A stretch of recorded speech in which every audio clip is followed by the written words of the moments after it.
This is the Education Business Podcast for consultants and business owners providing services in schools. I'm Claire Riley, and I'll be sharing how to start, grow and scale your education business. So today we're talking about one of my favourite topics, personal brand, and why it's so important in education. And the reason why it's one of my favourite topics is because I've really had to learn the hard way so much with this, and I feel like there's a lot I could share. So when we think of personal brand, it's really easy for us to just think of a couple of Instagrammers unboxing risque products and decide that's not for us in education, and that building a personal brand doesn't work for us. But what is personal brand? Well, it's building a reputation in what you want to be known for. Now, I've done a lot of work on building my personal brand over the last 4 years since Breaking Point in 2017. And I know that what I'm building is successful because people feel like they know me. People that I've never met before message me on social media like they're messaging a friend. So they know context about me. They know some of the things I've achieved. They also know some of the more difficult things. And they reach out to me and they already know me. And I generally have no idea who they are. And I know that I've got a lot more to do in this area, especially as I now move into the business space as well as the education space. And this means I can start sharing more of my story, which I'm doing with you, because that's what my audience cares about, my new audience.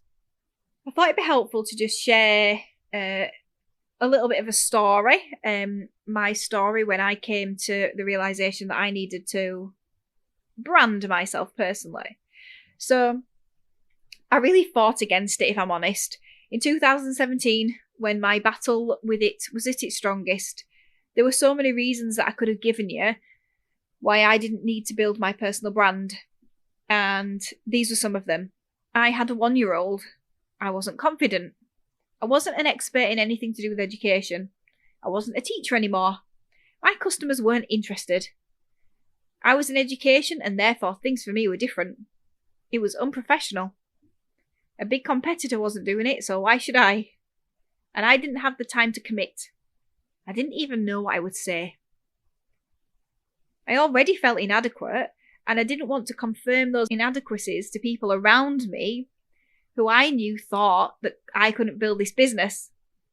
I wanted the corporate feel, especially in the early days.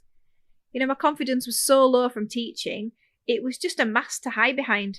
When I started Classroom Secrets in 2013, I was so desperate to work from home, and I wasn't 100% sure why, but I realised afterwards it wasn't because I wanted to get up late and pretend that I was working when actually I wasn't, as a lot of people in 2013 in my life assumed was the case.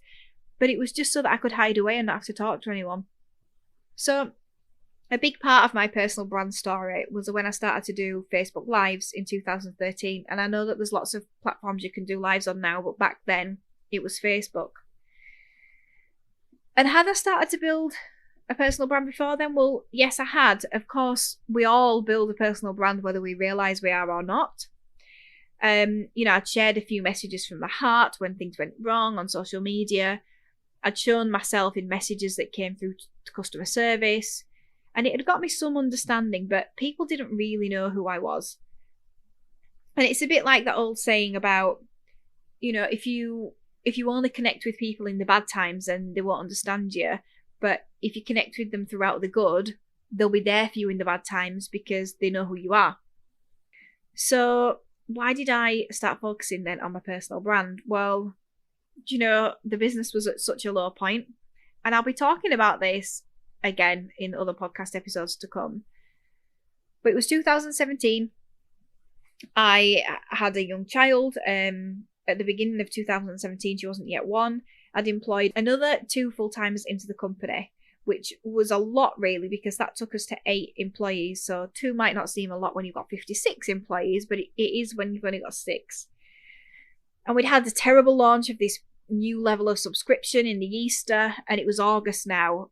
And I felt like I was just getting it all wrong all the time. And I wasn't sure that we were going to make it over the summer or how I was going to pay the wages because August sales, as you can imagine, aren't always that great depending on how it falls. So I thought that getting more people to create resources was the answer. And it was part of the answer, but I missed the marketing bit out. And personal branding was the marketing that I should have been doing. And it might have been part of it, but I missed the marketing bit out. So I've been listening to some business books and following some people in business on social media, and they were always talking about personal brand. So I knew that it was the thing I needed to look at. But nobody ever talked about it in education, did they? Nobody ever talked about it in the education sector, and I had to fill in the blanks. So I'm hoping that this is where I can really help you. So I'd seen that a few others in the education space were starting to do Facebook Lives, even if it was just for fun. And eventually I decided I need to do them as well. And I've been pondering it for a few days, and I didn't tell anyone. It was in the school holidays. I planned out what I was going to say, and I just did it. I didn't even tell the team, which was a big surprise for them. And the hardest thing was actually figuring out what face I would present to them. Would it be funny? Would it be business-like? It definitely wasn't going to be educational expert, because that was not a field that I felt that I was ever going to be skilled in or wanted to be skilled in. But what I did was I went for relatable. I wanted to be relatable to teachers, even though I wasn't a teacher anymore. I felt like that was important to me. So that summer then, I actually did 4 things that turned the business around, and Facebook Lives were one of those things. Personal branding, basically. And I didn't just tell my story on those lives, I started weaving it into the social media posts too. It wasn't major things, it was just a very small snippet of my life, and later on that year I started sending regular weekly emails. And I bet you're surprised that it took me that long to do it, aren't you? But I didn't want to bother people. But I did tell my story in those weekly emails as well. And the funny thing about that is that often in the Facebook groups, sometimes people complain in a friendly way about resource companies sending emails on a Sunday. But lots of times people stick up for me and they go, oh, but Claire from Classroom Secrets is really nice. And I believe that there's a reason for that. And I think it's because I'm showing them who I am and I'm being vulnerable. And it's not just about getting them to try and download the latest resources. So I'm sure you've taken a lot from that story. That's the point where I realised that I needed to focus more on my personal brand. Facebook Lives are a big part of that. It's not everything, but it is a good way to get yourself out there and for people to really understand who you are. So here are my 5 reasons then why personal brand is important in education. So the first one is that people buy from people. So there's a reason why influencer marketing and affiliate marketing work so well, because you feel like you're buying from somebody that you know. So you don't have to worry about being ripped off, because in your head, they're already your friend. And that's why true recommendations in Facebook groups are so valuable, that have not been bribed or orchestrated, by the way, because obviously I don't believe in that, because it's at odds with my highest value, which is integrity. But this is where the word of mouth wave comes in. And that's what you're trying to create when it comes to selling to schools, the word of mouth wave. So number 2, it makes you relatable. So in education, there are so many bigwigs making decisions for teachers who are so unrelatable, and teachers just see them as the enemy. So you need to position yourself as opposite to that. Make them feel like you've got their back. Tell them that you understand how they feel about said bigwigs, in the right way, of course. So getting really political could obviously damage your business, so I don't recommend that. But tell your story that life outside teaching isn't plain sailing either, and that you still learn lessons every day. So they might be feeling inadequate due to all the judgment going on. So they need to know that you're not a perfect expert either. And be sensitive to what you share. Make sure that there's a good balance. So the last thing they want to see is you living this wonderful life with a perfect life-work balance, trying to sell them something when they can't achieve that. So I usually try and match their rhythm as well, which works for me because I've got young children. So I talk about the holidays and relaxing in the school holidays. And you can weave it in, but don't make your whole term time life about something that's unachievable for the teacher, for example. So the third thing then is that people don't really have time to explore these days. So why should they commit to looking your stuff up? So often, education products require some exploring, and it's hard to get a really concise overview. It's not usually like buying a packet of biscuits at the supermarket that's just low risk and worth trying. It can require a bit more research to work out if it's worth the investment in time as well as money, even if it's cheap. So it could be a low price product, but need time to understand how to use it. And people just don't have the time to do this anymore. So knowing someone who you can talk to about it passively can really speed this process up. Even if that's you passively talking about your own product. So they can come to it already have some understanding based on what you've been saying to them. So they don't feel like they have to have an in-depth look with the true recommendation, which seems weird because that recommendation is coming from you, because they've already got a really good idea about what it is. But they're building a relationship with you. You're not building a relationship with them necessarily, but they're building a relationship with you because of what you're saying to them. So I don't know about you, but I've got no patience when I land on a site. If it's complicated, I just leave. Number 4. People are looking for a helpful friend. So are you known as a helpful person on social media, especially in the Facebook teaching groups? Are you willing to give advice in a specific area if it's something that you know about? Because this is all part of building your personal brand. It's not about people getting something for nothing. And I feel like there can be a real fear of giving content away for free. And honestly, I've had a number of people protest to me in very unhelpful ways against giving a tip here and there, or even giving ideas on the Teachers Podcast. And I just step back and allow them to say what they need to say and do what they feel is best, because it's not my business, literally. But I just observe from a distance whether their businesses grow, and I've seen that they don't really. So if you can't build your brand by being helpful, then you've got no platform to show your knowledge before somebody buys. So why are they going to buy from you? So unless, of course, you've already built your word of mouth wave, then it's different. But if you want to create multiple new waves across the sector, then you're going to have to become that helpful friend.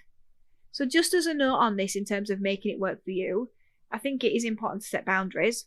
And it's something that I'm learning for myself. So if you don't want loads of people messaging you for free advice all the time, then you need to know what you will and won't say and when to encourage them to buy what you're offering. So for example, I've been giving free calls since February, which I've absolutely loved. And it's really helped me understand the specific content for this podcast. And I've got to know people in the education sector and the education business space, and I've really, really enjoyed it. And I know I've helped people reset their thinking and set them off on a new path. But I did have one call that I felt was a Spanish Inquisition. There were just a million questions and I felt it was very uncomfortable. And had I have had my mentoring in place then I would have directed them to the mentoring. But I also know that I'll have repeat callers, which is absolutely fine to catch me up on the journey because that's what I'd like. But if it's to get free mentoring every month for 20 minutes, then I'll have to direct them to the podcast or to my mentoring program. So you just need to be really clear about what it is you will do for free and what you won't, but you do need to have some parameters so that you can be this helpful friend. Because you need to be able to show the value that you can offer. So for me, listening to my experience on a podcast is a wonderful help, but it's not the same as having the opportunity to clue me up on all the ins and outs of your business and talk through the growth plans in detail. That's a very different thing. And number 5, you've got to consistently build your following. So you've got to be continually building that following of people. It's not a fan club. It's just connecting with the people that you can help. So you need to build this following so you have this platform already. Everything you do in this space in the future will be easier if you start building the following now. So Education Business Club is so much easier because I've built a following with Classroom Secrets. And I also started connecting with other resource businesses some years ago. And I started a Teachers Podcast, which has also helped. I'm building my audience, building my network. So it's important not to make enemies, or you'll be the odd one out there on your own. So we support each other, and what a great environment to grow your business in. So I hope this has been helpful today, and that you'll take action to develop your personal brand, whether that's to start to build it, or build on what you've already done. And a great way to get started on this is to actually join Clubhouse and join in with some of my rooms. So you can find all the weekly rooms. There's one every day in the week listed at classroomsecrets.co.uk/club. And just before you go, I just wanted to let you know that I am opening up a limited number of one-to-one mentoring slots for the new academic year. So the sessions are going to run from September 2021 to July 2022. And at the moment, I'm just collating a list of people who could be interested. So if you want to get on that list and find out more information when I open the slots up, then just go to educationbusinessclub.co.uk/mentoring 2021 and you will find that link in the show notes. Thank you. Thank you for listening to the Education Business Podcast. To get more information to grow your business, sign up at educationbusinessclub.co.uk.